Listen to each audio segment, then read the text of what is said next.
welcome to Overdrive. I'm Shireen Bhan. Now, 60 to 70,000 MUVs are sold in India every year, and this space has largely been dominated over the last couple of years by the Toyota Innova and the Chevrolet Tavera. M&M is all set to enter the race. 6 years after launching the Scorpio, they've come out with the Xylo, their first multi-utility vehicle. Sirish gets your first look.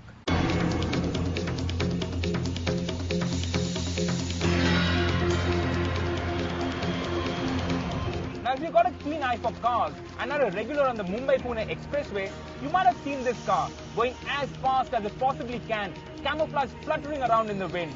A lot of you have also sent us pictures, and you're right, this is the Mahindra Xylo.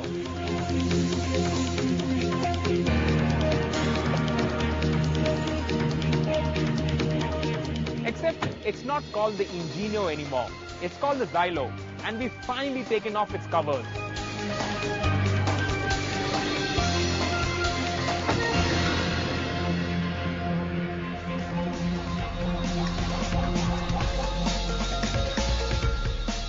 For over 4 years, engineers at Mahindra have been working on Project Xylo.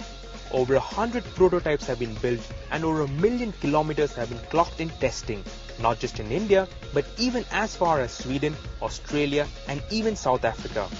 So while the Xylo has the Innovas and Taveras firmly in its sights, another equally important aspect is success in world markets. Mahindra claimed the platform of the Xylo is all new, that nothing is shared with the Scorpio. But sitting here behind the wheel, this immediately reminds me of the Scorpio I ran as a long-termer 2 years back.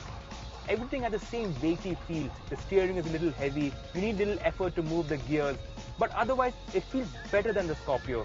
The wheelbase is longer, the track is wider and it is shorter. So it's got better road holding, it's got better stability, it feels more planted, especially over these bad roads. It has got better ride quality too. In fact, it feels all around like a better Scorpio, and that's a damn good thing.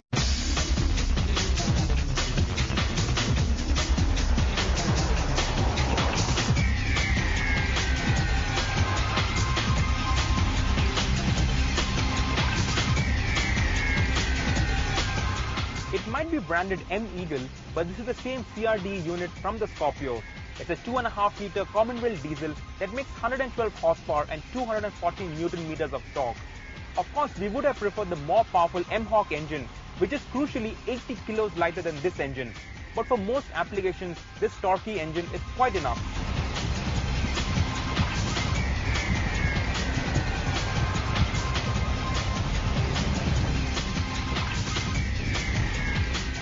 You know the best part of the Xylo? It doesn't have leaf spring suspension at the back. It's got proper coil springs, and that not only gives it better ride quality, it also improves handling. Okay, Mahindra has never been known for making great handling cars, and the Xylo is no different, but it is stable, it's competent, and it doesn't do anything funny. And that's the most important thing in a car like this. So far so good, but the Xylo isn't perfect. Look at it. The front end, with those rounded contours and raised eyebrows, will take a long time to digest. In fact, it looks like a cross between a Scorpio and an Innova, and from every angle, it looks like a generic MPV, except for those running boards and slightly flared wheel arches. The designers at Mahindra paid a huge amount of attention to the interiors, an abnormally huge amount of attention, and that's why it's come out extremely well. The quality of materials used is quite good. There's a multifunction display that has a slew of information, including a compass, a barometer. It also gives you range, trip computer details and speeds. And I love this two-tone finish, the black and the silver. Some versions get a chocolate brown, which I don't like too much, but how's this for attention to detail? Even the key fob is color-coded.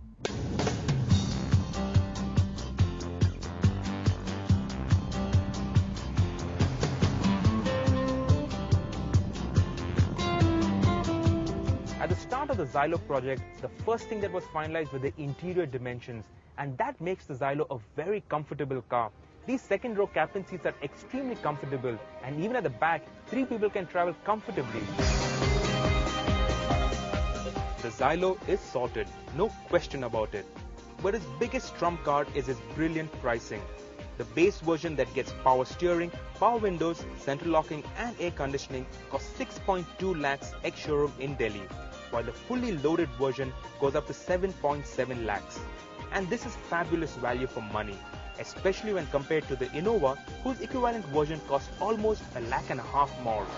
Just wish we could get airbags and ABS on the Xylo.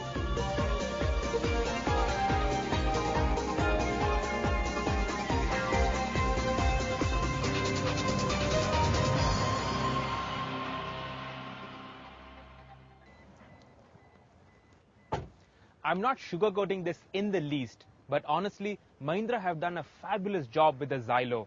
I was here in Nasik 6 years back when they launched the original Scorpio, and that car scared the life out of me.